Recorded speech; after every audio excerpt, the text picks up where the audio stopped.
after I arrived in London for the season.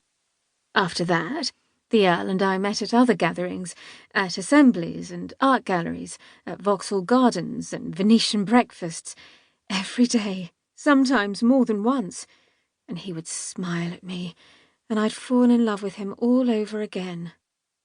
And then suddenly the Earl disappeared. He was seen heading north in his curricle and four, travelling fast. I hardly knew what to think. He left no message for me. Where had he gone? Would he come back? Had he left me forever? I was beside myself with anxiety. Then, after what felt like the longest fortnight of my life, Hugo, my dear older brother Hugo, arrived.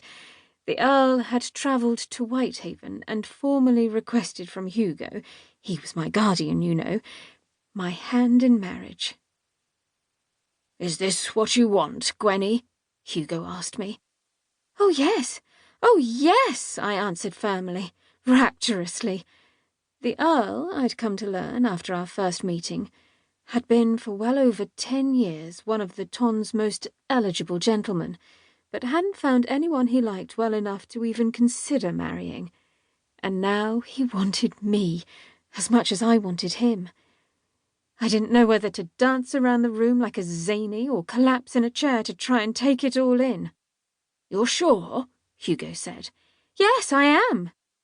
"It's all happened rather quickly," he observed. "Yes," I said, "but Hugo, sometimes one just knows." And of course Hugo had to agree with me, having been so fortunate in his own marriage to have found his own true love.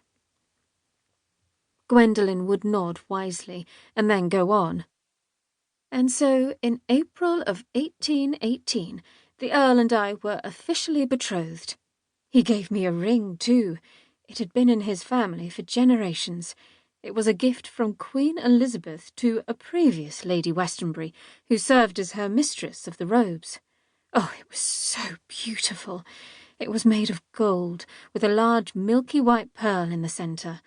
Around the pearl were tiny, perfect rubies which made it seem to absolutely glow. When I was alone, I'd hold up my hand and stare at the ring, a symbol of my future happiness. No, my present happiness. I was engaged, I would tell myself over and over, and to the most wonderful man in the world. Engaged to the Earl. Gwendolyn would look down at her left hand and smile yet again. Chapter 1. Whitehaven, England, Autumn 1811. "Christopher, may I talk with you, please?" Gwendolyn Penhallow said, and Christopher Beck, irritated at the interruption, brought his axe down with a thunk into a fat yew-log and split it in two. They stood in the long yard to the back of his house, where he'd come to chop wood, over father's objections, who said it was a servant's job, not that of a gentleman, and all he wanted was to be left alone after yet another of father's long-winded lectures. So what if he'd been sent down from university for vulgar and pernicious conduct, according to the Chancellor, which was a high-minded way of describing the fights with his fellow students, those, that is, who objected to attending classes with a person of what they considered inferior birth, and who made their views known publicly and repeatedly. As far as he was concerned, they deserved the black eyes and bloody noses, the damned haughty bastards, who, incidentally, had not been sent down. He rolled another log into place with his boot and lifted his axe high. "Christopher, please," said Gwendolyn, and with a scowl he lowered the axe and looked down at her. Gwendolyn lived next door and was his younger sister Diana's friend. She was just a girl, as uninteresting and annoying as Diana. He supposed they'd hardly spoken 20 words between them over the years, which was fine by him. "Well," he said curtly.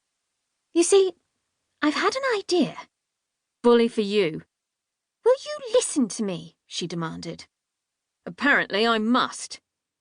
He leaned on the axe handle and